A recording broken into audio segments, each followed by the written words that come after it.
మీకు దీని గురించి ఫుల్ డీటెయిల్స్ కావాలంటే ఇప్పుడే మన పేజ్కి అయితే ఫాలో చేసి పెట్టుకోండి. Hello everyone, 100 days 100 vlogs target 5K followers challenge లో ఈరోజు అయితే డే 10.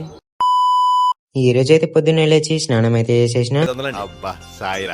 స్నానం చేసేసి ర్యాపిడ్ బుక్ చేసుకుని అయితే స్టూడియోకి అయితే పోయినా. ఈ స్టూడియోని అయితే మంచిగా క్లీన్ చేసుకున్నా. ఈ స్టూడియో క్లీనింగ్ అయిపోగానే బయట చిన్న పని ఉంటే మా సోపతి అని అయితే రమ్మన్నా. నేను మా సోపతి కలిసి అయితే ఆ పని మీద నేనైతే బయటకైనా. ఈ పైన పని కొట్టుకొని మళ్ళీ స్టూడియోకి అయితే వచ్చిన. ఈ స్టూడియోకి వచ్చిన తర్వాత ఏం వర్క్ అని చెప్పేసి కొంచెం పట తిరిగినా, కొంచెం పిటి తిరిగినా, కొంచెం బొర్రినా, కొంచెం దుంకినా. ఇక లాస్ట్ కి వచ్చేసరికి అయితే కొంచెం బండుకున్నా.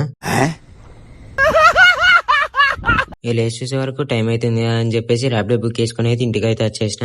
ఈ ఇంటికి రాగానే మీకైతే ఒక పార్సల్ గురించి చెప్తాను కదా, అదైతే గుర్తుకొచ్చింది, అందుకే ఇప్పుడైతే చెప్తున్నా. ఇప్పుడు నేను మీకు చూపించే ప్రోడక్ట్ పేరు వచ్చేసి M1 3-axis గింబల్. ఈ గింబల్ వచ్చేసి నా 2 years డ్రీమ్ గైస్ ఫైనల్ ఇప్పుడైతే ఫుల్ఫిల్ అయింది. మీకు దీని గురించి ఫుల్ డీటెయిల్స్ కావాలంటే లైక్ దీని ఫీచర్స్, నేను దీన్ని ఎక్కడి నుంచి పర్చేస్ చేసిన, ఇవన్నీ కావాలంటే ఇప్పుడే మన పేజ్ కి అయితే ఫాలో చేసి పెట్టుకోండి. దీని గురించి అయితే సపరేట్ గా ఒక వీడియో చేసి అయితే అప్లోడ్ చేస్తా. ఈ రోజు ఇంతే వ్లాగ్. Bye guys.